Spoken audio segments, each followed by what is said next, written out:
Handa na ba ang inyong mga puso para sa isang kwentong susubok sa inyong pananaw tungkol sa pag-ibig at katotohanan? Halina't pakinggan natin ang isang paglalakbay na magsisimula sa pinakasimpleng pangarap, ngunit hahantong sa isang mundong puno ng liwanag at dilim. Sabi nila, ang pagpapatawad daw ang pinakamahirap na ibigay, lalo na kung ang sugat ay mula sa taong hindi mo inaasahan. Paano kung ang katotohanang matagal nang itinago ang tanging susi para muling mabuo? Hindi lang ang iyong puso, kundi ang iyong buong pagkatao. Ang amoy ng mga rosas at sampagita ang laging unang bumabati kay Dalisay Lisi, makiling sa bawat umaga. Ito ang kanyang mundo. Ang maliit, ngunit maaliwalas na bulaklak ni Diwa, ang flower shop na ipinangalan sa kanilang yumaong kapatid. Bawat bulaklak na kanyang inaayos ay hindi lamang trabaho. Ito ay isang dasal, isang alaala para sa kuya niyang nawala. Habang maingat niyang inaayos ang isang bouquet ng mga puting tulip, saglit na napahinto ang kanyang mga kamay. Napatingin siya sa isang lumang larawan na nakasabit sa pader. Isang nakangiting lalaki, si Diwa, na may taglay na pangarap sa kanyang mga mata. Isang pamilyar na kirot ang muling gumuhit sa kanyang dibdib. 5 taon na, ngunit ang sakit ay tila sariwa pa rin. Isang malakas na tunog ng telepono ang pumutol sa kanyang pagmumuni-muni. Bulaklak ni Diwa, "Good morning!"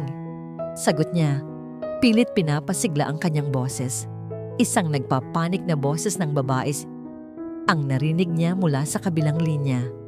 "Miss, this is an emergency. Kailangan namin ng 10 malalaking bouquet ng white orchids ASAP for Marahuyo Fashion House. May event kami in 2 hours at nag-back out ang original supplier namin. Please save us!" Natigilan si Lisi. Marahuyo, ang pangalang yon ay kilala sa buong bansa. Ang pinakatanyag na fashion house na pag-aari ng henyo, ngunit mailap na si Raja Soliman. Kahit na nag-aalangan, tinanggap niya ang hamon. Para sa pamilya, para sa kanilang munting negosyo, gagawin niya ang lahat. Pagdating ni Lisi sa backstage ng grand event, ang mundo niya ay tila tumigil. Ang katahimikan ng kanyang flower shop ay napalitan ng nakabibinging gulo.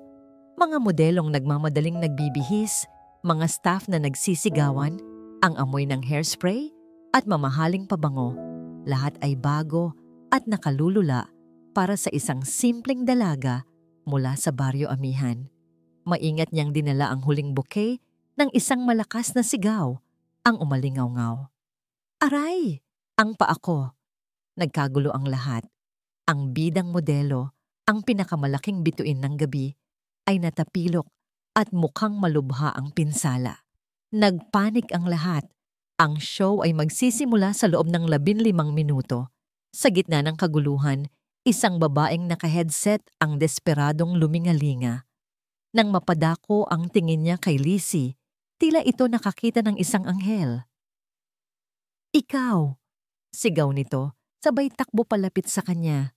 "Magkapareho kayo ng height at build ni Miss Anya. Please, kailangan ka namin." Nanlaki ang mga mata ni Lisi. "Ano po? Nagkakamali po kayo. Nag-deliver lang po ako ng bulaklak." "Wala na tayong oras." Pagmamakaawa ng babae, halos lumuhod na ito sa kanyang harapan. "Isang damit lang. Ikaw ang magsasara ng show. Please, sagot na namin ang lahat. Huwag mo kaming ipahiya kay Sir Raja." Bago pa man siya makasagot, hinila na siya ng mga ito papunta sa isang dressing room. Tila isang ipo-ipo ang naganap. Isinuot sa kanya ang isang napakagandang damit na kulay perlas. Inayos ang kanyang buhok at nilagyan ng palamuti ang kanyang mukha. Para siyang isang manika na walang sariling isip, itinutulak patungo sa isang kapalaran na hindi niya pinili. Nang tumayo siya sa likod ng kurtina, ramdam niya ang malakas na kabog ng kanyang dibdib. Ang tugtog ay nagsimula nang tumunog, isang malakas at dramatikong musika. "Go!" sigaw ng stage director. Itinulak siya palabas. Ang mga ilaw ay nakakasilaw. Ang mga tao ay isang dagat ng mga walang mukhang anino. Diyos ko, anong ginagawa ko dito? Sigaw ng kanyang isip. Nagsimula siyang maglakad, nanginginig ang mga tuhod. Inaalala niya ang mga bilin sa kanya. Diretso ang tingin, mahaba ang hakbang. Ngunit sa kalagitnaan ng entablado, naramdaman niya ang isang biglaang pagluwag sa kanyang balikat. Isang importanteng detalye ng damit, isang kumpol ng mga perlas, ang biglang bumitaw at nagsimulang mahulog. Nagpanik ang kanyang puso. Ito na ang katapusan, ang kahihiyan. Ngunit sa isang iglap, ang kanyang mga kamay, na sanay sa pag-aayos ng mga maselang bulaklak, ay kusa ng kumilos. Bago pa man tuluyang bumagsak ang palamuti, mabilis niya itong nasalo at sa isang kilos na puno ng sining ay inipit ito sa strap ng damit na lumilikha ng isang bago at hindi sinasadyang disenyo. Mukha itong sadya, mukha itong perpekto. Isang mahinang wow ang narinig mula sa manonood. Nakahinga siya ng maluwag at nagpatuloy sa paglakad ng may bagong kumpiyansa. Sa dulo ng entablado, habang siya ay umiikot, ang kanyang mga mata ay napadako sa isang lalaki sa unang hilera. Nakaupo ito na parang isang hari sa kanyang trono. Matikas ang tindig, matalim ang mga mata, at seryoso ang ekspresyon. Walang iba kundi si Raja Soliman. Hindi siya pumapalakpak, hindi rin siya nakangiti. Nakatitig lang ito sa kanya, isang tingin na tila tumatagos sa kanyang kaluluwa, sinusuri ang bawat hibla ng kanyang pagkatao. Hindi niya mabasa kung ano ang iniisip nito, paghanga ba o pagkadismaya. Nang matapos ang show at makabalik siya sa backstage, ang tanging gusto na lang ni Lizzie ay magbihis, kunin ang kanyang bayad, at tumakbo palayo sa magulong mundong yon. Nagmamadali siyang naglakad patungo sa exit, yakap ang kanyang simpleng damit. "Huwag ka munang umalis." Isang boses, kalmado ngunit puno ng awtoridad, ang pumigil sa kanya. Napalingon si Lizzie. Nakatayo sa kanyang likuran si Raja Soliman. Ang kanyang anino ay tila humahadlang sa kanyang daan palabas. Ang mga mata nito ay nakatitig pa rin sa kanya, mas matindi, mas malalim. "Kailangan nating mag-usap." Nakatayo si Dalisay na parang isang estatwa sa gitna ng magulong backstage. Ang ingay sa paligid ay tila naglaho. Ang tanging naririnig niya ay ang malakas na tibok ng kanyang puso. Sa kanyang harapan, si Raja Soliman ay isang matayog na anino. Ang kanyang presensya ay sapat na para patahimikin ang sinuman. Walang salitang namutawi sa pagitan nila. Giniya siya nito palayo sa karamihan, patungo sa isang pinto sa dulo ng pasilyo. Pumasok sila sa isang elevator na gawa sa salamin, at sa bawat palapag na kanilang inaakyat, mas lalong lumiliit ang pamilyar na mundo ni Lizzie sa ibaba. Huminto sila sa pinakatuktok. Bumukas ang pinto sa isang opisina na mas malaki pa sa buong flower shop nila. Minimalista ang disenyo na may malalaking bintanang salamin kung saan tanaw ang kumikinang na syudad sa gabi. Sa gitna ng lahat ng karangyaan, nakaramdam si Lizzie ng matinding pagkailang. Hindi siya nararapat dito. "Umupo ka," utos ni Raja. Hindi ito pakiusap. Umupo si Lizzie sa dulo ng isang mamahaling leather na sofa. Hindi man lang sumasayad ang kanyang likod sa sandalan. Pinagmasdan siya ni Raja. Ang mga mata nito ay mapanuri. "Ang ginawa mo sa entablado kanina, hindi iyon aksidente. Paano mo naisip gawin iyon?" Tanong niya. Ang boses ay kalmado ngunit may bigat. "Hindi ko po alam," sagot ni Lizzie. Ang boses ay nanginginig. "Kusa na lang pong gumalaw ang mga kamay ko." Isang bahagyang pagbabago ang nakita niya sa mukha nito. Hindi isang nangiti, kundi isang saglit na paglambot ng kanyang panga. May kinuha ito mula sa isang drawer ng kanyang malaking mesa. Isang maliit at medyo lukot na sketchbook. Nanlaki ang mga mata ni Lizzie. Iyon ang kanyang sketchbook. Ang nag-iisa niyang kayamanan. Ang taguan ng kanyang mga lihim na pangarap. Marahil ay nahulog niya ito sa gitna ng kaguluhan kanina. Ibinuklat ito ni Raja sa isang partikular na pahina. Isang disenyo ng damit na iginuhit niya na hango sa 5 talulot ng isang gumamela. Ito, sabi ni Raja, itinuturo ang guhit. Simple, pero may puso, may kwento. Nakikita ko ang potensyal, Miss Makiling.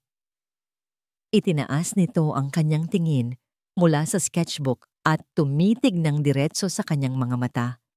Hindi modeling ang gusto kong ialok sa'yo. Gusto kong bigyan ka ng pagkakataong maging isang designer dito sa Marahuyo. Pakiramdam ni Lizzie ay nabingi siya. Isang designer? Siya? Ang babaeng tagabenta ng bulaklak? Ang pangarap na matagal na niyang ibinaon sa limot dahil sa kahirapan ay biglang hinuhukay ng lalaking nasa harapan niya. Ang unang salitang lumabas sa kanyang bibig ay, "Hindi po. Hindi ko po kaya. Nagkakamali po kayo ng tao. Hindi ako nababagay sa mundong ito." Ang talento ay hindi namimili ng lugar, mariing sabi ni Raja.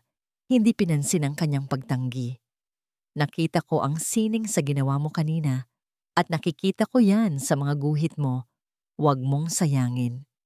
Nag-alok ito ng isang posisyon, isang design trainee na may sahod na halos triple ng kinikita niya sa isang buwan sa flower shop. Sapat para mabayaran ang kanilang mga utang. Sapat para mapagamot ang kanilang nanay. Sapat para bigyan sila ng bagong simula. Ang alok ay masyadong maganda para maging totoo. Pag-iisipan ko po, ang tanging nasabi ni Lizzie. Umuwi si Lizzie sa Baryo Amihan, nalutang ang isip. Ang puso niya ay pinaghalong pag-asa at takot. Pagpasok niya sa kanilang munting bahay, naabutan niya ang kanyang ate si Lina na hindi mapakali sa paghihintay. "Lizzie, saan ka galing? Anong nangyari?" Bungad nito, may bakas ng pag-aalala sa boses. Sa sobrang pananabik, hindi na napigilan ni Lizzie ang sarili. "Ate, may nangyaring milagro." At ikinuwento niya ang lahat, ang pagiging biglaang modelo, ang pagkasira ng damit, at ang hindi kapani-paniwalang alok ni Raja Soliman. Habang siya ay nagsasalita, unti-unting nagbago ang mukha ni Silina. Ang pag-aalala ay napalitan ng pagdududa at pagkatapos ay ng isang malamig na ekspresyon. "Designer?" Ulit ni Silina. Ang boses ay walang sigla. "Lizzie, gumising ka nga. Ginagamit ka lang niya. Anong makukuha ng isang bilyonaryo sa isang tulad mo? Huwag kang magpapadala sa mga magagandang salita." "Pero ate, nakita niya ang mga drawing ko." Pagtatanggol ni Lizzie. "Kahit na." Tumaas ang boses ni Silina. "Ang mga taong tulad niya, Lizzie, kinukuha nila kung anong gusto nila at pagkatapos ay itatapon ka na lang na parang basura. Laruan lang ang tingin nila sa ating mga mahirap." Lumapit ito at hinawakan ang mga balikat ng kapatid. Ang mga mata nito ay seryoso at may halong pait. "Mag-ingat ka sa kanya, Lizzie. May dahilan kung bakit ayaw ko sa kanya." Ang mga salitang yon ay tumusok sa puso ni Lizzie. Ang pag-asa na kanyang naramdaman kanina ay biglang nabalot ng anino ng pagdududa. Paano naging ganoon katindi ang galit ng kanyang ate sa isang taong hindi pa naman nito lubos na nakikilala? Kinabukasan, magdamag na hindi nakatulog si Lizzie. Sa isang banda, naroon ang pangarap niya. Sa kabilang banda, naroon ang babala ng kanyang ate. Tumingin siya sa paligid ng kanilang bahay, sa mga lumang kasangkapan, sa mga butas sa kanilang bubong. Kailangan nila ng pagbabago. Kailangan niya ng pagbabago. Sa huli, nanaig ang kanyang puso. Tinawagan niya ang opisina ng Marahuyo. Tinanggap niya ang alok. Ang unang araw niya ay nakapanliliit. Ang gusali ng Marahuyo ay tila isang palasyo ng bakal at salamin. Ang mga empleyado ay nakabihis ng magara, lahat ay abala, at tila alam na alam ang kanilang ginagawa. Para siyang isang pipit na naligaw sa pugad ng mga agila. Nagulat ang lahat nang si Raja Soliman mismo ang sumalubong sa kanya sa lobby. "Welcome to Marahuyo, Lizzie," sabi nito. "Ito ang unang pagkakataon na tinawag siya nito sa kanyang palayaw. Ako na ang maglilibot sa'yo. Ipinakita nito sa kanya ang bawat departamento, mula sa malawak na silid ng mga mananahi hanggang sa studio kung saan ginaganap ang mga photoshoot. Bawat sulok ay sumisigaw ng karangyaan at pagkamalikhain. Sa dulo ng kanilang paglilibot, dinala siya ni Raja sa isang tahimik at hindi gaanong dinadaanan na pasilyo. Huminto sila sa harap ng isang pinto na gawa sa frosted glass. Walang anumang pangalan na nakasulat dito. May kakaibang lungkot na dumaan sa mga mata ni Raja habang nakatitig ito sa pinto. Isang emosyon na hindi pa nakikita ni Lizzie sa kanya dati. Tumingin ito sa kanya. Ito. Simula niya, ang boses ay bahagyang bumaba. Ang dating opisina ng dati kong partner, si Diwa. Ang pangalan ng kanyang kapatid, binigkas ng lalaking pinagbibintangan ng kanyang ate, ay tumama sa kanya na parang isang malakas na sampal. Biglang nanlamig ang kanyang buong katawan. Ang mundong kanyang pinasok ay hindi pala gaanong malayo sa nakaraan na pilit niyang tinatakasan. Parang bombang sumabog sa pandinig ni Dalisay ang pangalan ng kanyang kapatid, Diwa. Ang bigat ng isang salita ay sapat na para ibalik ang lahat ng sakit, ang lahat ng tanong na hindi nasagot. Napahakbang siya paatras. Ang mga mata ay nanlalaki habang nakatitig sa pinto. Naramdaman ni Raja ang biglaang panlalamig sa pagitan nila.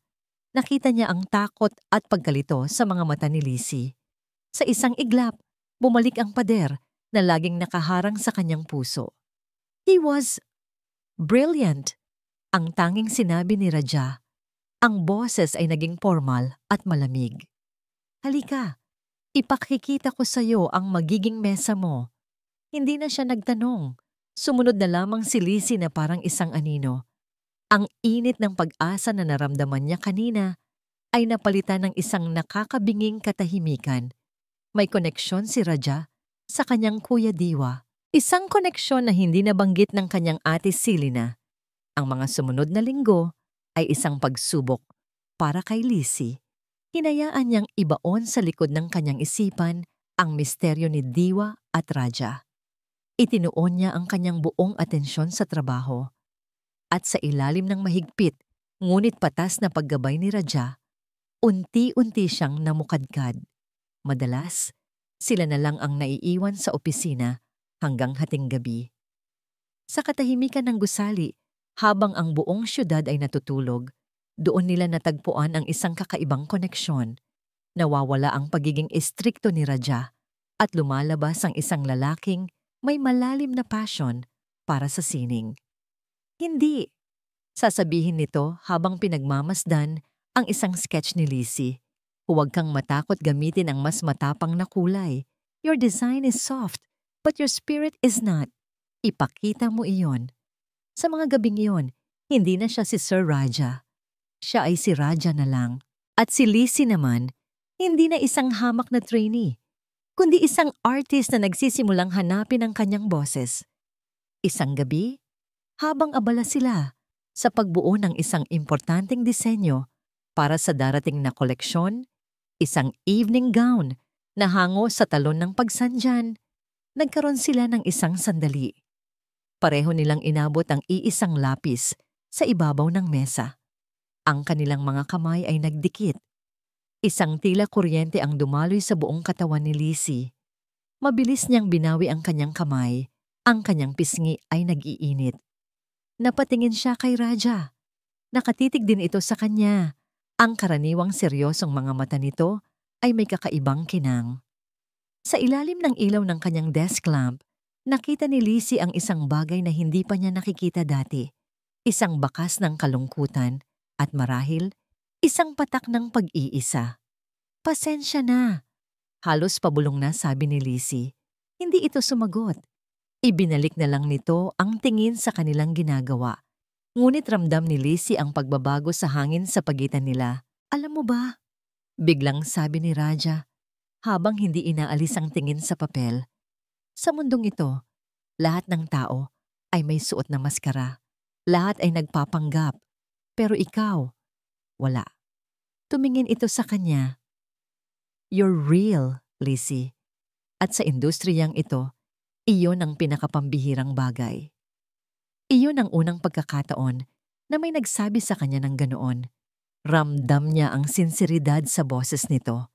Ang lalaking tinitingala at kinatatakutan ng lahat ay nagpapakita sa kanya ng isang bahagi ng kanyang sarili na walang sino man ang nakakakita.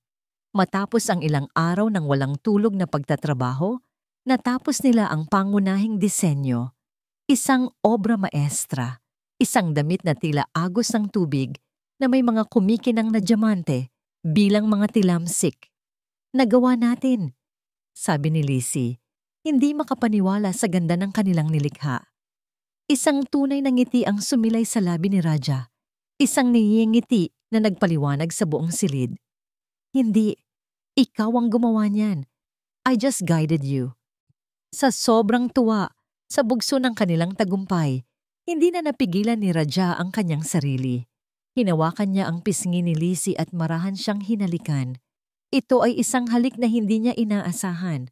Magaan, halos nahihiya, ngunit puno ng damdamin na matagal nang kinikimkim. Napapikit si Lizzie, sumusuko sa init at lambot ng mga labi nito. Ang lahat ng kanyang takot at pagdududa ay tila naglaho sa isang iglap na yon. Nang maghiwalay ang kanilang mga labi, pareho silang hindi makapagsalita. Ang tanging naririnig ay ang kanilang mga hininga. Kinabukasan, may kakaibang sigla sa bawat kilos ni Lizzie, ngunit ang kanyang kaligayahan ay hindi nagtagal. Pagdating niya sa kanyang mesa, nakita niya ang kanyang ate Selena na naghihintay, may dalang paper bag ng pagkain. Pinadalhan kita ng pananghalian, sabi nito, ngunit ang mga mata ay malikot.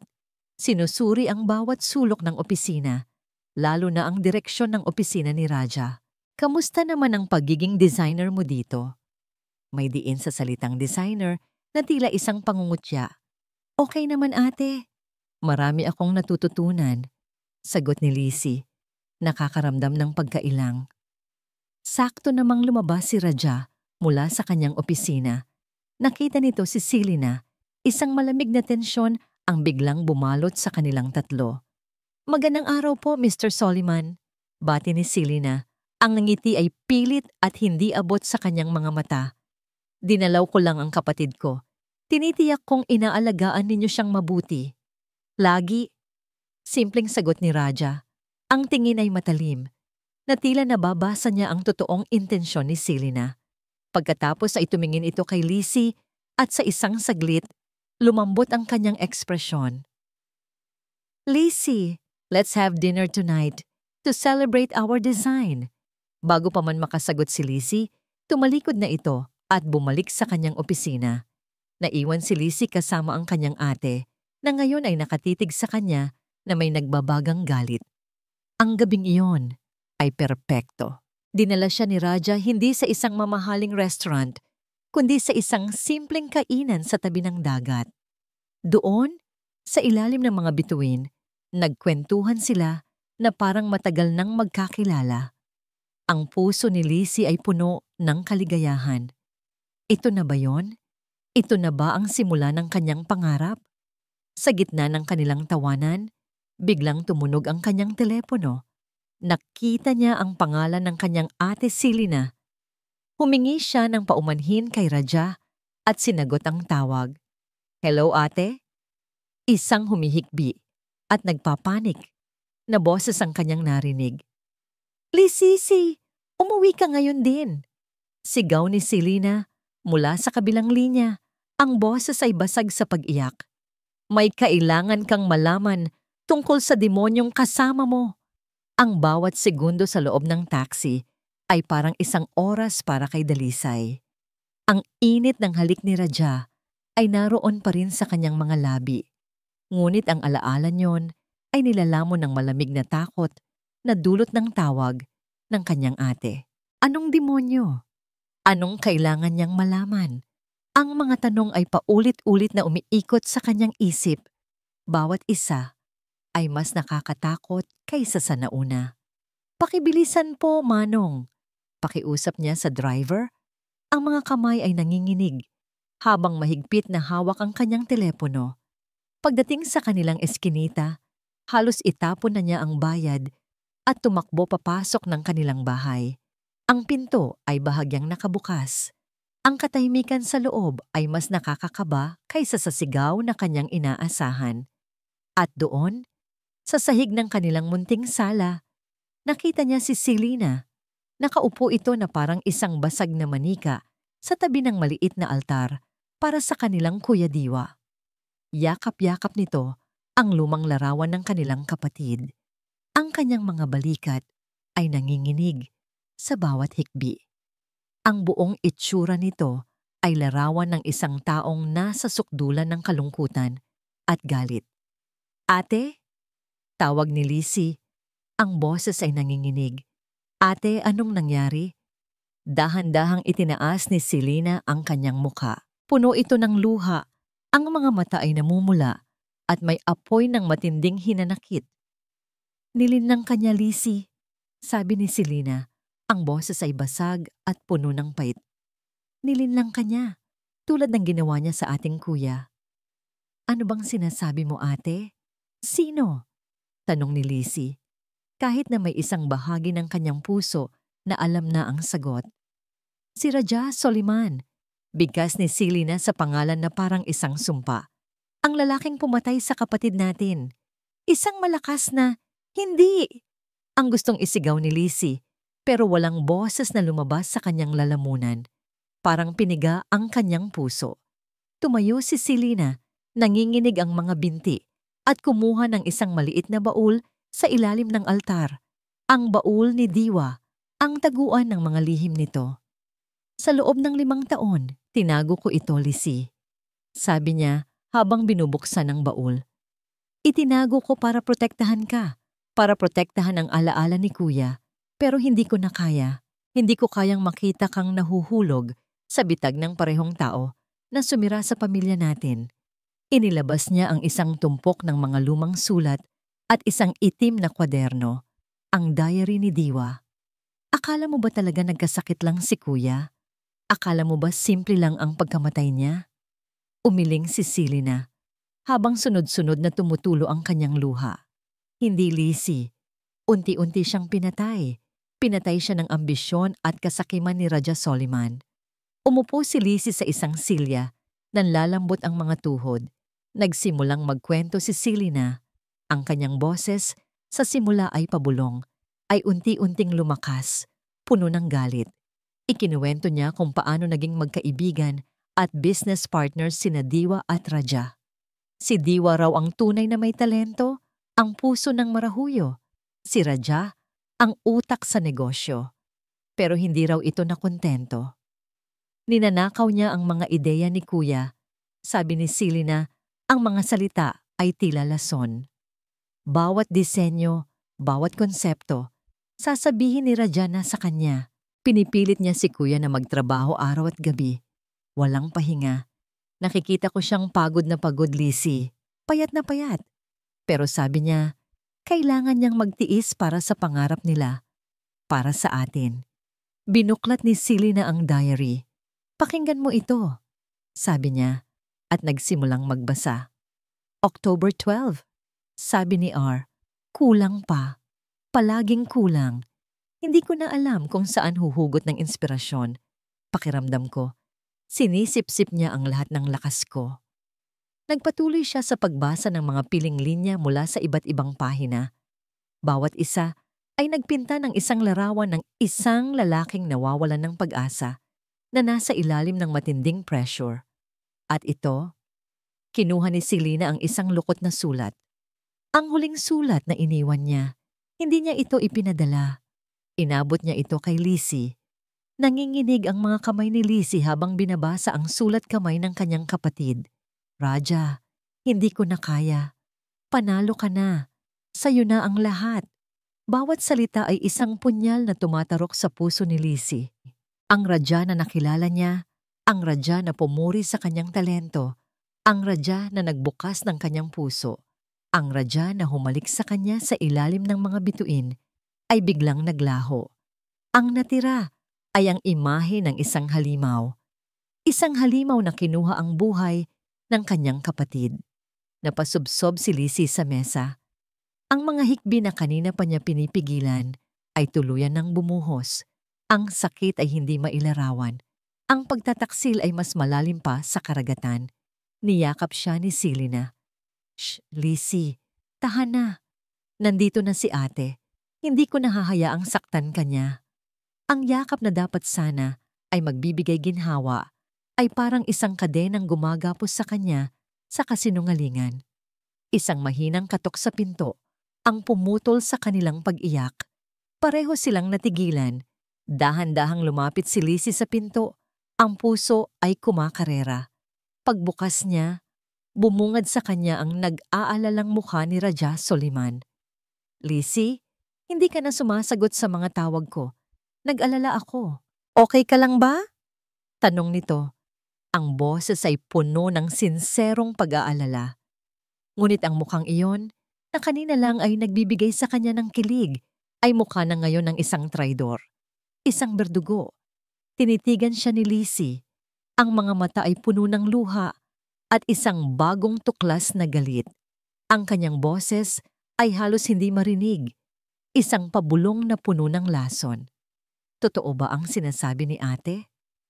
Humakbang si Raja palapit, naguguluhan. "Anong? Sumagot ka!" Sigaw ni Lizzie. Ang kanyang boses ay biglang nagkaroon ng lakas. Tumingin siya na nang diretso sa mga mata nito.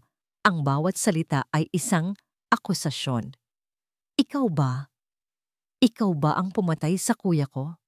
Ang mga salita ni Dalisay ay tumama kay Raja na parang kidlat sa isang gabing walang ulan. Bigla, walang babala, at nakamamatay. Ang init ng pag-aalala sa kanyang dibdib ay napalitan ng isang nakakapasong lamig. Sa isang iglap, bumalik siya sa nakaraan. Isang madilim na silid, ang amoy ng gamot, at ang desperadong pakiusap ng isang kaibigang nasa bingit ng kamatayan. "Huwag, Raja. Huwag mong sasabihin kahit kanino. Ipinapangako mo?" Ang mga salita ni Diwa ay umalingaw-ngaw sa kanyang isipan na parang isang sirang plaka. Isang pangakong binitawan sa gitna ng matinding sakit. Isang pangakong naging kadena sa kanyang kaluluwa sa loob ng 5 taon. "Lizzie, anong pinagsasabi mo?" Tanong ni Raja. Ang boses ay naguguluhan. Kahit na ang puso niya ay alam na kung saan nanggagaling ang lahat ng ito. Mula sa likuran ni Lizzie, nakita niya ang anino ni Selena. Isang anino na may ngiti ng tagumpay. "Huwag ka nang magkunwari," sigaw ni Lizzie. Ang bawat salita ay may kasamang patak ng luha. Hawak niya ang lukot na sulat ni Diwa na parang isang ebidensya sa isang krimen. "Ito, ang diary, ang mga sulat. Lahat ng ito ay nagsasabi ng totoo. Sinira mo siya. Inubos mo siya." Lumapit si Raja. Nais niyang hawakan ang mga braso ni Lizzie. Nais niyang alugin ito pabalik sa katotohanan. Ngunit bago pa man niya magawa iyon, umatras si Lizzie na parabang siya ay isang ketungin. "Huwag mo akong hahawakan." Ang sakit sa sigaw na yon ay mas matindi pa kaysa sa isang sampal. "Hindi ganoon, Lizzie." Pilit na paliwanag ni Raja. Ang kanyang boses ay desperado. Pinilit niyang maging kalmado, ngunit ang bawat salita ay tila hirap na hirap lumabas. "Mas komplikado ang lahat. Hindi mo naiintindihan." "Anong hindi ko naiintindihan?" Hamon ni Lizzie. Ang kanyang mga mata ay nag-aapoy sa galit. "Na ginamit mo ang kapatid ko hanggang sa wala nang natira sa kanya? Na dahil sa'yo, mas pinili niyang wakasan ang buhay niya kaysa harapin ang isa pang araw na kasama ka? Ipaliwanag mo sa akin, Raja. Ano ang komplikado doon?" Bawat salita ni Lizzie ay isang pako na lalong nagbaon sa kanya sa hukay ng kanyang pananahimik. Paano niya ipapaliwanag? Paano niya sasabihin ang katotohanan nang hindi sinisira ang pangako niya kay Diwa? Ang kahilingan ni Diwa ay malinaw. Protektahan ang kanyang pamilya mula sa kahihiyan ng kanyang sakit. Kung sasabihin niya ang totoo, Hindi lang ang pangako niya ang masisira, kundi pati na rin ang huling alaala na iniwan ni Diwa para sa kanyang mga kapatid. Hindi ko siya pinatay, Lizzie. Maring sabi ni Raja, ang kanyang boses ay basag. Tinitigan niya si Lizzie ng diretso sa mga mata. Nagmamakaawa na sana'y makita nito ang katotohanan sa kabila ng kanyang mga hindi masabing salita. Mahalaga sa akin si Diwa. Maniwala ka sa akin. Ngunit ang nakita lang ni Lizzie ay isang lalaking hindi makasagot ng diretso. Isang lalaking umiiwas. Ang kanyang katahimikan ay isang pag-amin. Maniwala. Umiling si Lizzie. Isang mapait na tawa ang kumawala sa kanyang mga labi. Paano ako maniniwala sa'yo kung mismong ebidensya na ang nagsasabi ng lahat? Tumingin siya mula kay Raja papunta kay Silina na ngayon ay nakatayo sa kanyang tabi. Umaarteng inaalo siya. Ang eksena ay perpekto. Dalawang naulilang kapatid laban sa isang masamang tao. Pamilya ko siya, Raja, sabi ni Lizzie. Ang boses ay naging isang malamig na bulong, isang pinal na hatol. Siya ang kapatid ko, at sa pagitan niyong dalawa, siya ang pinipili ko, palagi. Bumaling siya kay Raja. Ang kanyang mga mata ay walang emosyon, na para bang ang lahat ng nararamdaman niya para dito ay bigla na lang namatay. Umalis ka na, at huwag ka nang magpapakita sa akin, kailanman. Nag-resign siya kinabukasan sa pamamagitan ng isang text message. Hindi niya kayang marinig ang boses nito, hindi niya kayang harapin ang mukha nito. Ang pamilyar na amoy ng mga bulaklak ay hindi na nagdudulot ng ginhawa kay Dalisay. Ito ay naging amoy ng kabiguan. Sa pagbabalik niya sa bulaklak ni Diwa, pakiramdam niya ay bumalik siya sa isang hawla. Isang magandang hawla, ngunit isang hawla pa rin. Ang bawat rosas na kanyang tinatanggalan ng tinik ay isang paalala ng mga pangarap na kanyang binitawan. Ang bawat puting bulaklak ay anino ng kasinungalingan.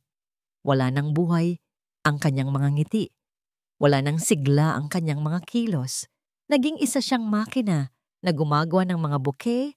Ang isip ay lumilipad sa malayo.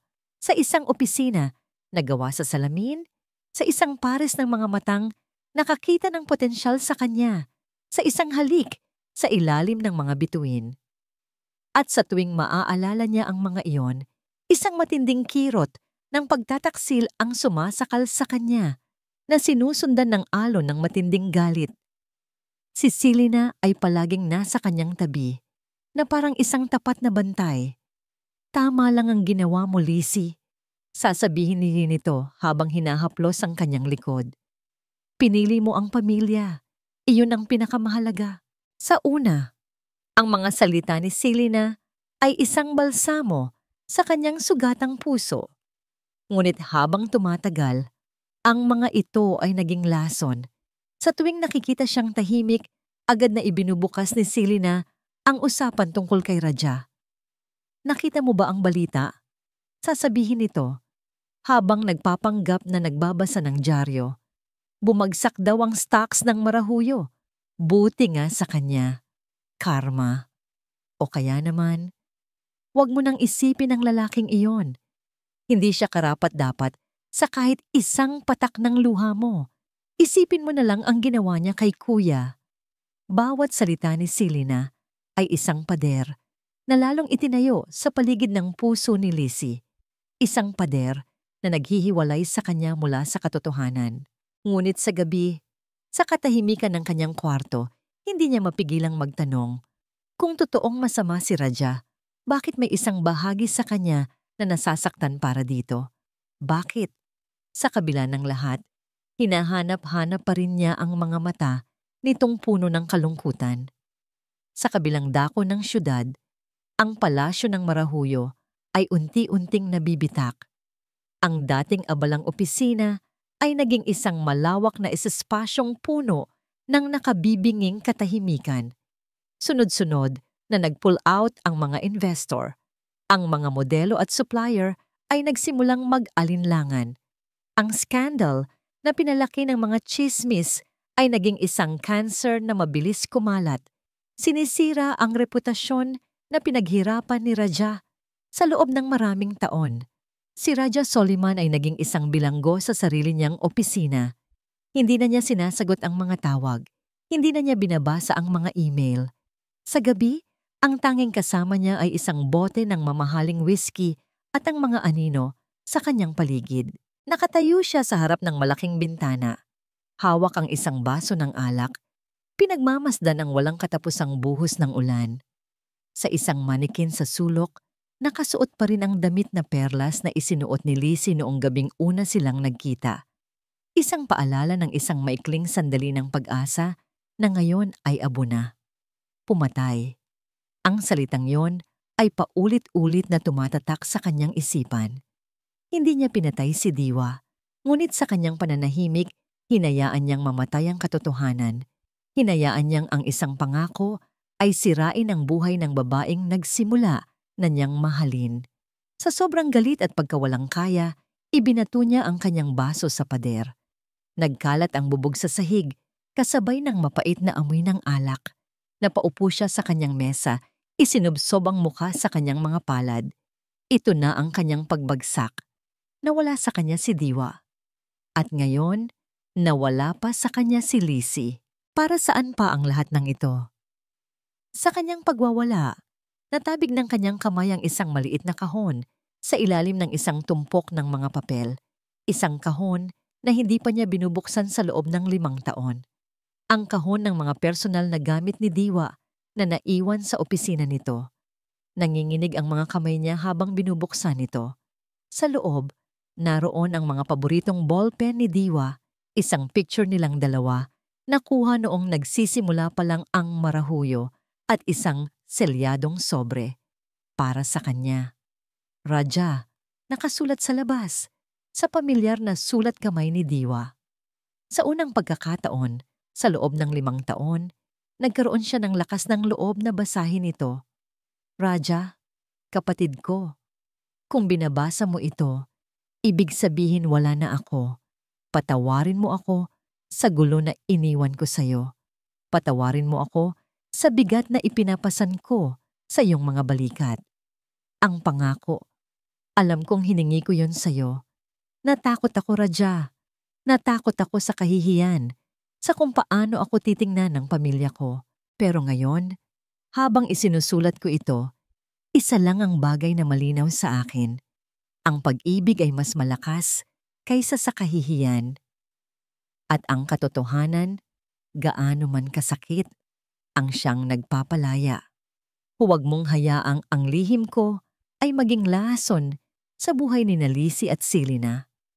Huwag mong hayaan na ang aking kaduwagan ang maging dahilan ng kanilang kalungkutan.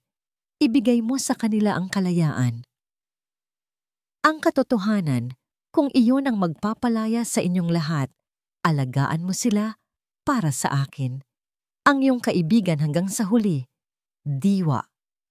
Ang mga luha ay sunod-sunod na pumatak mula sa mga mata ni Raja, tumutulos sa papel na hawak niya. 5 taon. 5 taon siyang naging bulag sa maling interpretasyon ng isang pangako. Hindi proteksyon ang hiningi ni Diwa, kundi pag-unawa. At sa kanyang pananahimik, ipinagkait niya yon sa lahat. Isang bagong determinasyon ang pumalit sa pagkawalang asa sa kanyang puso. Tumayo siya. Kinuha niya ang kanyang susi at ang sulat. Hindi na mahalaga ang kumpanya. Hindi na mahalaga ang pera. Ang tanging mahalaga na lang ay ang katotohanan. Huminto ang kanyang sasakyan sa tapat ng bulaklak ni Diwa. Ang ulan ay mahina na, ngunit ang gabi ay nananatiling madilim. Nakita niya ang anino ni Lizzie sa loob. Nag-aayos ng mga bulaklak, gumagalaw na parang isang kaluluwang ligaw. Hawak niya ng mahigpit ang sulat. Alam niyang sisirain niya ang isang pangako, ngunit tutuparin naman niya ang huling kahilingan. Huminga siya ng malalim at bumulong sa hangin.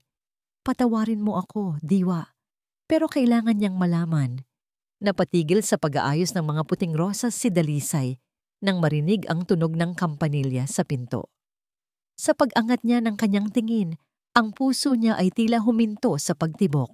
Nakatayo sa may pintuan si Raja Soliman. Basa ang kanyang buhok at damit dahil sa ulan, ngunit ang kanyang mga mata ay hindi nagpapakita ng anumang lamig. Sa halip, nag-aalab ang mga ito sa isang determinasyon na hindi pa nakikita ni Lizzie dati. "Umalis ka," agad na sabi ni Lizzie. Ang boses ay malamig at matigas. Itinago niya ang panginginig ng kanyang mga kamay sa likod. "Wala na tayong dapat pag-usapan." Hindi gumalaw si Raja. Dahan-dahan niyang isinara ang pinto sa kanyang likuran, na tila sinasabing hindi siya aalis hanggat hindi siya napapakinggan. "Mayroon, Lizzie. Mayroon tayong kailangang pag-usapan. Isang bagay na dapat ko nang sinabi, 5 taon na ang nakalipas." "Wala akong interes na makinig sa mga kasinungalingan mo," sagot ni Lizzie. Tumalikod siya at nagkunwaring abala sa mga bulaklak. "Hindi ito kasinungalingan," mariing sabi ni Raja. Ang kanyang boses ay umalingaw-ngaw sa katahimikan ng flower shop. "Ito ang katotohanan. Ang katotohanang ipinangako kong itatago habang buhay." Humakbang ito palapit. Bawat yabag niya sa sahig ay isang dagundong sa dibdib ni Lizzie. Huminto ito sa kanyang harapan, ngunit hindi siya hinawakan. "Tungkol ito kay Diwa," sabi niya. Ang boses ay bumaba, puno ng sakit. Napatigil si Lizzie. Dahan-dahan siyang lumingon. Ang galit sa kanyang mga mata ay nakikipaglaban sa isang kuryosidad na hindi niya mapigilan. Si Diwa, hindi siya namatay dahil sa pressure. Simula ni Raja, hirap na hirap sa bawat salita. Hindi ko ninakaw ang mga ideya niya. Magkasama naming binuo ang Marahuyo. Mahal ko ang kaibigan ko, Lizzie. Mahal na mahal. "Sinungaling," putol ni Lizzie. "Nakita ko ang diary niya, ang sulat." "Ang nakita mo ay ang mga salita ng isang taong nawawalan ng pag-asa," sagot ni Raja. Ang boses ay hindi natinag. "Pero hindi dahil sa akin, kundi dahil sa sarili niyang karamdaman." Natigilan si Lizzie. Anong karamdaman?" Huminga ng malalim si Raja.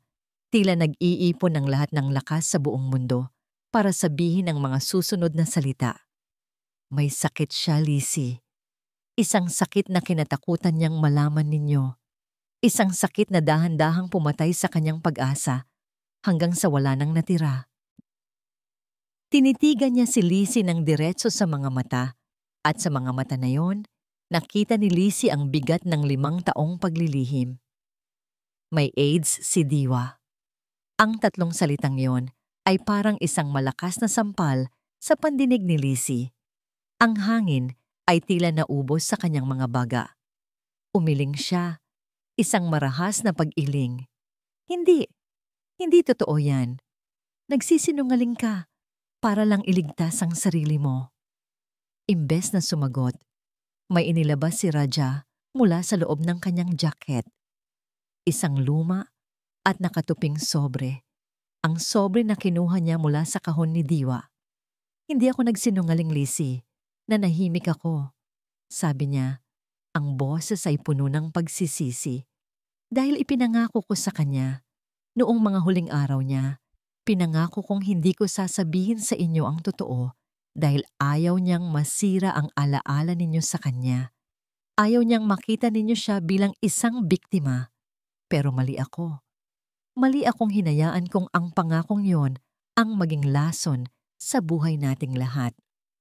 Inabot niya ang sulat kay Lizzie. "Siya mismo ang magsabi sa iyo ng totoo." Nanginginig ang mga kamay ni Lizzie habang inaabot ang sobre. Ang sulat kamay sa labas ay walang dudang sulat kamay ng kanyang Kuya Diwa. Dahan-dahan niyang binuksan ito. Ang mundo sa paligid niya ay naglaho. Ang amoy ng mga bulaklak, ang tunog ng ulan, ang presensya ni Raja, lahat ay nawala. Ang tanging nakikita niya ay ang mga salita sa papel. "Lizzie, Selena, mga kapatid ko, patawarin na niyo ako. Patawad kong naging duwag si Kuya. May sakit ako, isang sakit na walang lunas. Hindi ko na kayang labanan. Hindi ko na kayang harapin ang bawat araw na alam kong unti-unti akong nauubos. Bawat salita ay isang patalim. Ang mga luha ay nagsimulang mamuo sa kanyang mga mata. Binabasa ang bawat linya. Nakasulat doon ang lahat. Ang takot niya, ang sakit, ang pagmamahal niya para sa kanila. Si Reja, siya lang ang nakakaalam. Huwag niyo siyang sisisihin. Siya ang naging lakas ko noong gusto ko nang sumuko. Pinilit ko siyang mangako na ililihim ito. Para sa inyo. Huwag ninyong hayaang ang lihim na ito ang sumira sa inyo. Magmahalan kayo. Binitawan ni Lizzie ang sulat. Lumipad ito sa sahig na parang isang tuyong dahon. Ang kanyang mga binti ay nanlambot at napasalampak siya sa sahig. Ang buong mundo niya ay gumuho. Hindi isang halimaw si Raja. Siya ay isang tagapag-ingat ng isang napakabigat na lihim. Ang lahat ng galit na naramdaman niya ay biglang napalitan ng isang nakakabinging pagkaunawa. Ang sakit na dinadala niya ay dinadala rin pala ni Raja.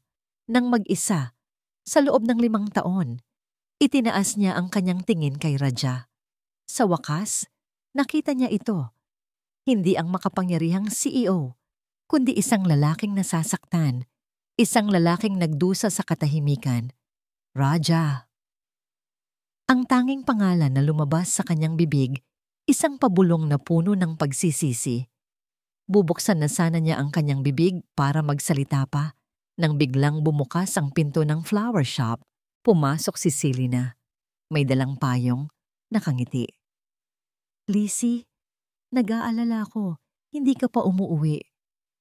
Natigil ang kanyang pagsasalita nang makita niya si Raja. Ang kanyang nangiti ay naglaho. At pagkatapos, ang kanyang mga mata ay napadako sa sulat na nakakalat sa sahig. Ang kulay sa kanyang muka ay biglang nawala. Isang dalisay na takot at gulat ang gumuhit sa kanyang muka. Anong ginagawa mo dito? Sigaw niya. Ang tingin ay galit na ipinukol kay Raja. Anong kasinungalingan na naman ang sinabi mo sa kapatid ko? Ang sigaw ni Selena ay tila isang palaso na tumusok sa nagaharing katahimikan. Ang kanyang pagdating ay nagdala ng isang bagong alon ng tensyon, mas mabigat at mas mapanganib kaysa sa nauna. Ate, bulong ni Lizzie habang dahan-dahang tumatayo mula sa sahig. Ang kanyang mga mata ay hindi inaalis sa kapatid, hinahanapan ito ng sagot ng kahit anong senyales na ang lahat ng ito ay isang masamang panaginip. Ngunit ang nakita niya sa mga mata ni Selena ay hindi kalituhan. Ito ay purong takot. Mabilis na kumilos si Selena. Lumapit ito kay Lizzie at pilit siyang hinila palayo kay Raja. Huwag kang maniwala sa kanya, Lizzie. Gumagawa lang siya ng kwento. Sinisiraan niya si Kuya. Pagkatapos ay humarap ito kay Raja. Ang mga mata ay nag-aapoy. Ang kapal ng mukha mo. Matapos mong patayin ang kapatid namin, babalikan mo kami para yurakan ang kanyang ala-ala. Lumayas ka. Tapos na ang pagsisinungaling Selena. Malamig na sagot ni Raja. Hindi natitinag sa galit nito. Alam na niya ang mga salitang iyon ang nagtulak kay Selena sa bingit. Sa isang desperadong kilos, sinubukan niyang agawin ang sulat ni Diwa mula sa sahig. Walang katotohanan yan. Gawa-gawa mo lang lahat. Ate, tama na. Sigaw ni Lizzie. Sa wakas ay natagpuan ang kanyang boses. Ang kanyang sigaw ay puno ng sakit at pagkalito. Sapat na para mapahinto si Selena. Hinawakan ni Lizzie ang braso ng kanyang kapatid. Ate, nakita ko ang sulat. Nabasa ko bakit hindi mo sinabi sa akin ang totoo? Dahil hindi nga yan totoo, giit ni Selena. Ngunit ang kanyang boses ay nagsisimula ng manginig. Paano ka nagiging ganyan, Lizzie? Mas pinaniniwalaan mo pa ang lalaking ito kaysa sa sarili mong kapatid. Hindi ito tungkol sa kanya, sagot ni Lizzie. Ang mga luha ay muling dumadaloy sa kanyang pisngi. Ito ay tungkol sa'yo at sa akin at kay Kuya. 5 taon, ate. 5 taon mo akong hinayaang maniwala sa isang kasinungalingan. 5 taon akong nagtanim ng galit sa maling tao. Bakit? Dito na nagsimulang mabitak ang matigas na depensa ni Selena. Ang galit sa kanyang mga mata ay dahan-dahang napalitan ng sakit, ng pait, ng isang damdaming matagal na niyang itinatago. Dahil nararapat lang sa kanya, sigaw niya, ang kanyang tinig ay basag na. Itinuro niya si Raja. Dahil masaya siya. Dahil habang tayo nagdurusa, siya nagpapakasarap sa buhay na dapat sana ay para rin kay kuya. Hindi iyon ang dahilan. Isang mahinang boses ang nagsalita. Si Lizzie. Ang kanyang mga mata ay naniningkit habang inaalala ang mga nakaraan. Ang mga maliliit na detalye na dati wala siyang pakialam ay bigla na lang nagkaroon ng kahulugan. Noong araw na nag-apply si kuya sa Marahuyo, kasama ka, sabi ni Lizzie, na parang nag-iisip ng malakas. Ikaw ang nagpumilit na ihatid siya. Ikaw ang unang nakakilala kay Raja. Naalala niya ang mga kwento ni Selena noon kung gaano ito kahanga kay Raja. Naalala niya ang biglaang pagbabago ng ugali nito noong nalaman niyang si Raja at Diwa ay naging matalik na magkaibigan. Gusto mo siya, bulong ni Lizzie, ang realisasyon ay tila isang sampal sa kanyang mukha. May gusto ka kay Raja noon, pero hindi kanya pinansin. Ang katahimikan ni Selena ay isang pag-amin. At noong namatay si kuya, nagpatuloy si Lizzie, ang kanyang boses ay naging mas matatag, puno ng pait, ng katotohanan. Alam mo ang totoong dahilan. Siguro hindi lahat, pero may alam ka. Ngunit ginamit mo ang pagkakataon. Ginamit mo ang sakit natin para sirain siya, para parusahan siya dahil tinanggihan ka niya. Hindi! Sigaw ni Selena, ngunit wala na itong lakas. At noong ako naman ang nakilala niya, sabi ni Lizzie, ang kanyang puso ay nadudurog sa bawat salita. Noong nakita mong nagugustuhan niya ako, mas lalo kang nagalit. Hindi ito para kay kuya. Hindi kailanman naging para sa kanya. Ito ay para sa sarili mo. Tama na. Ang huling sigaw ni Selena ay puno ng lahat ng sakit, selos, at pagkasuklam na kinimkim niya sa loob ng maraming taon. Napaupo siya sa sahig. Sa wakas ay sumuko na. Oo, pag-amin niya sa gitna ng kanyang mga hikbi. Oo, alam ko. Alam kong may sakit siya. Narinig ko silang nag-uusap isang gabi. Pero hindi ko alam na gagawin niya iyon. Tumingin siya kay Lizzie.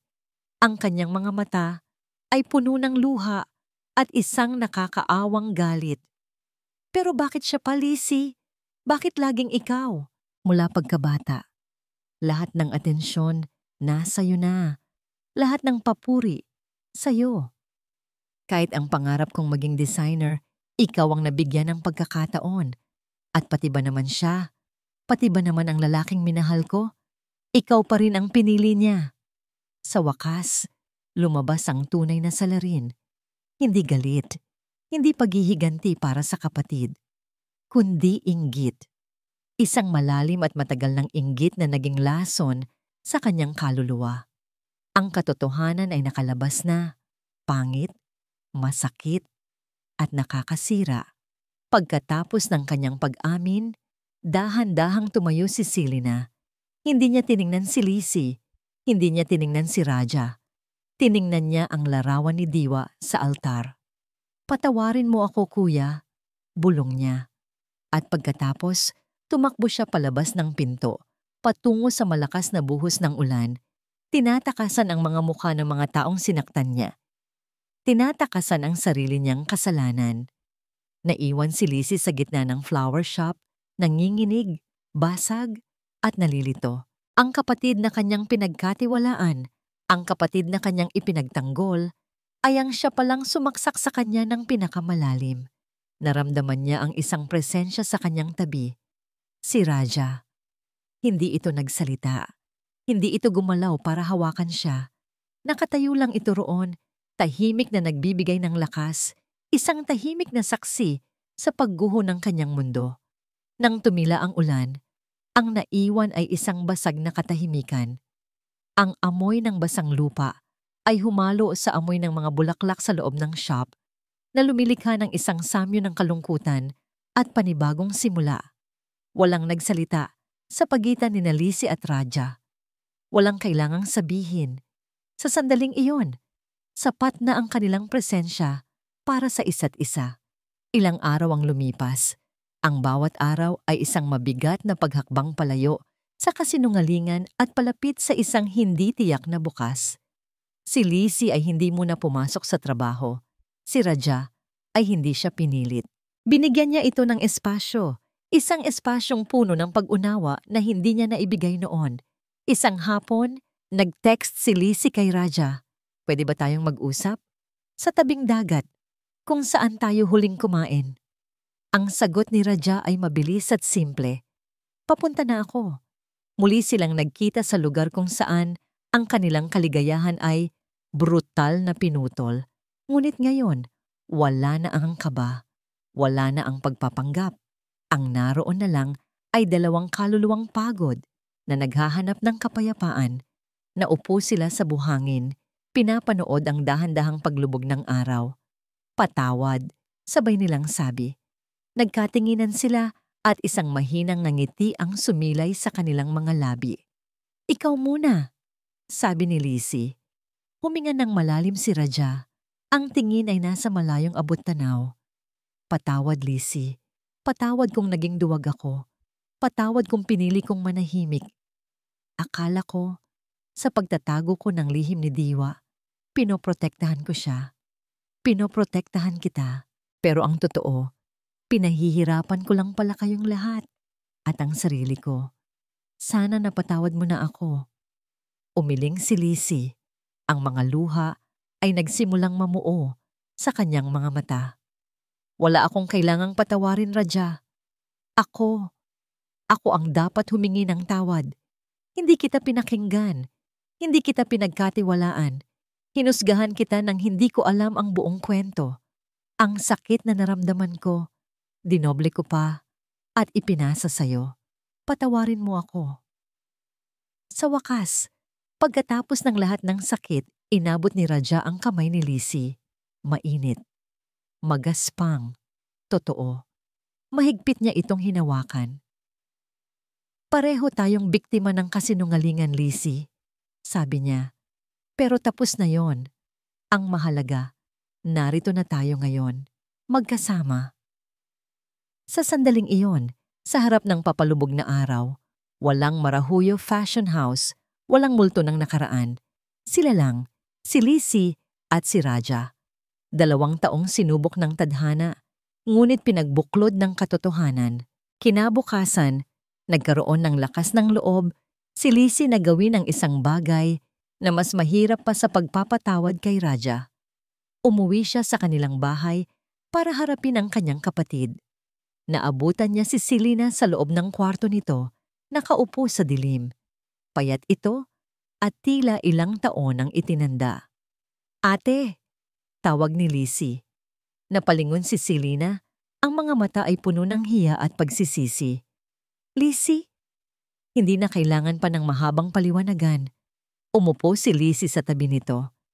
Hindi ko maintindihan, ate. At siguro, hindi ko maiintindihan kailanman. Pero kapatid kita. Huminga siya ng malalim. Pinapatawad kita. Nagsimulang umiyak si Selena. Isang iyak na walang tunog, puno ng sakit. Pinapatawad kita, ate. Ulit ni Lizzie. Pero ang sugat, malalim. Kailangan natin pareho ng panahon para maghilom. Kailangan kong maghilom. Tumango si Selena, hindi makapagsalita. Iyon lang ang kailangan ni Lizzie. Isang pag-amin, isang pagsisisi. Umalis siya sa bahay na yon na may kaunting gaan sa kanyang dibdib. Handa nang simulan ang sarili niyang bagong kabanata. Lumipas ang mga buwan. Sa tulong ni Lizzie, na bumalik na sa kanyang tabi, hindi lang bilang inspirasyon, kundi bilang isang tunay na partner sa disenyo. Muling bumangon ang Marahuyo. Ang kanilang unang fashion show pagkatapos ng krisis ay ang pinakapinananabikang event ng taon. Ang tema ng koleksyon, pagbangon. Bawat disenyo ay sumisimbolo sa pag-asa, pagpapatawad, at paghahanap ng liwanag sa gitna ng dilim. Sa pagtatapos ng show, habang ang lahat ay pumapalakpak, lumabas si Raja sa entablado. Ngunit sa halip na magpasalamat sa mga manonood, ang kanyang mga mata ay nakatuon lamang sa isang babae sa unang hilera. Si Lizzie. Magandang gabi sa inyong lahat. Simula niya, ang kanyang boses ay malinaw at matatag. Ang koleksyon na inyong nakita ngayong gabi ay hindi lamang gawa sa tela at sinulid. Ito ay binuo mula sa mga pira-pirasong puso, tinahi ng katotohanan, at binigyang buhay ng isang pag-ibig na mas matibay pa sa anumang pagsubok. May isang tao dito ngayong gabi na nagturo sa akin kung paano muling mangarap, kung paano magpatawad, at kung paano magmahal nang walang itinatago. Siya ang puso ng koleksyong ito. Siya ang puso ko. Dahan-dahan siyang bumaba ng entablado at lumakad palapit kay Lizzie na ngayon ay nakatayo na. Ang mga luha ng kaligayahan ay dumadaloy sa kanyang mga pisngi. Sa harap ng daan-daang tao, sa ilalim ng maniningning na mga ilaw, lumuhod si Raja Soliman. May kinuha siyang isang maliit na kahon mula sa kanyang bulsa at binuksan ito. Sa loob, isang simpleng singsing na may isang diamanteng kumikinang na parang bituin. Dalisay makiling, sabi niya, ang kanyang boses ay nanginginig sa emosyon. Sa harap ng lahat ng naging saksi sa ating pagbagsak, hayaan mong sila rin ang maging saksi sa ating pagbangon. Will you marry me? Ang palakpakan ay biglang tumahimik. Ang buong mundo ay tila naghihintay sa kanyang sagot. Tumingin si Lizzie sa mga mata ni Raja, ang mga matang minsan niyang kinamuhian. Ngunit ngayon ay tahanan na ng kanyang puso. Nakangiti sa gitna ng kanyang mga luha, tumango siya. Oo, Raja. Oo. Ang kanilang kasal ay hindi magarbo, taliwas, sa inaasahan ng marami. Ginanap ito sa isang maliit at lumang simbahan sa Baryo Amihan, ang parehong simbahan kung saan bininyagan si Lizzie. Ang mga bisita ay iilan lamang, ang kanilang mga pinakamalalapit na kaibigan at ang nanay ni Lizzie na ngayon ay malusog na at nakangiti sa unang hilera. Si Selena ay wala roon. Nagpadala ito ng isang sulat, humihingi ng tawad at nagsasabing kailangan pa niya ng mas mahabang panahon para ayusin ang kanyang sarili. Tinanggap iyon ni Lizzie ng may pag-unawa. Sa harap ng altar, habang hawak ang mga kamay ni Raja, nakita ni Lizzie ang kanyang bukas. Isang bukas na hindi na natatakpan ng anino ng nakaraan, kundi isang malinis na papel na handa nilang sulatan ng kanilang sariling kwento. Sa hirap at ginhawa, bulong ni Raja habang isinusuot ang singsing sa daliri ni Lizzie. Hanggang kamatayan, sagot ni Lizzie. Ang kanyang puso ay umaapaw sa kaligayahan. Lumipas ang mga taon. Ang Marahuyo Fashion House sa ilalim ng pinagsamang talento ni Raja at Dalisay Soliman ay lalong sumikat, hindi lang sa Pilipinas kundi sa buong mundo. Ang kanilang mga disenyo ay naging kwento ng pag-asa. Isang testamento na ang kagandahan ay madalas na matatagpuan sa mga pinagtagpi-tagping pira-piraso ng isang basag na nakaraan. Ang bulaklak ni Diwa ay nanatili, ngunit ito'y naging isang foundation na tumutulong sa mga batang may pangarap sa sining. Isang paraan para panatilihing buhay ang diwa ng kanilang kapatid sa pamamagitan ng pagtulong sa iba. Isang umaga, habang nag-aalmusal sila sa kanilang tahanan na tanaw ang isang malawak na hardin, napansin ni Raja ang kakaibang pananahimik ni Lizzie. May problema ba, mahal ko? Tanong niya. Hinahawi ang buhok na tumatakip sa mukha nito. Umiling si Lizzie, ngunit may isang mapaglarong ngiti sa kanyang mga labi. Inabot niya ang kamay ni Raja at inilagay ito sa kanyang tiyan. Hindi problema.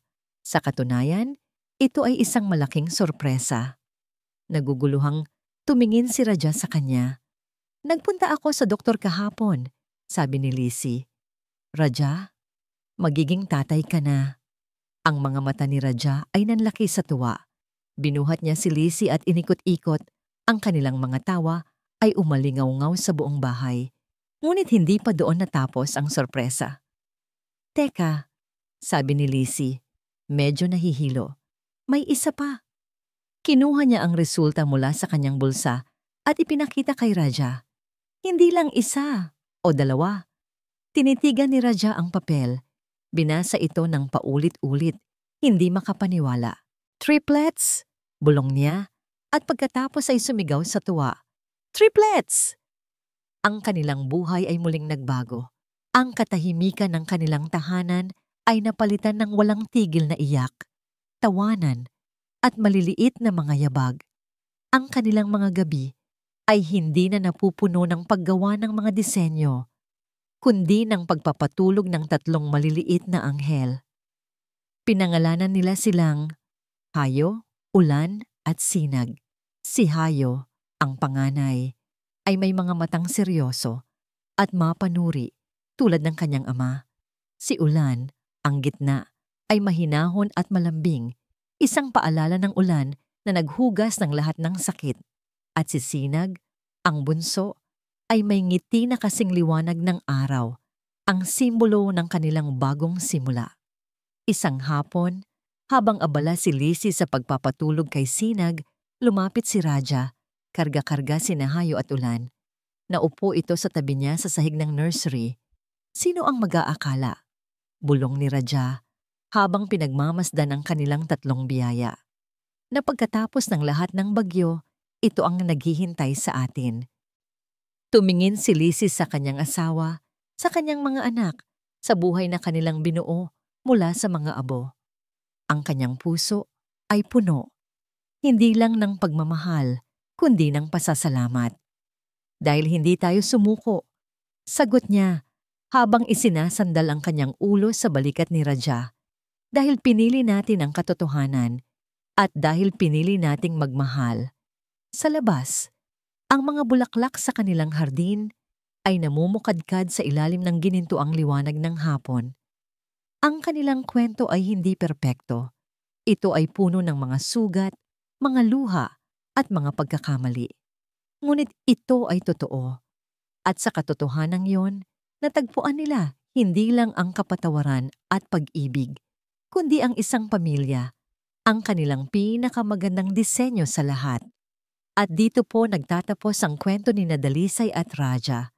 Isang kwento na nagpapatunay na ang mga sugat na dulot ng kasinungalingan ay kayang paghilumin ng katotohanan, gaano man ito kasakit sa simula. Ang aral na iniiwan sa atin ng kanilang paglalakbay ay simple ngunit makapangyarihan.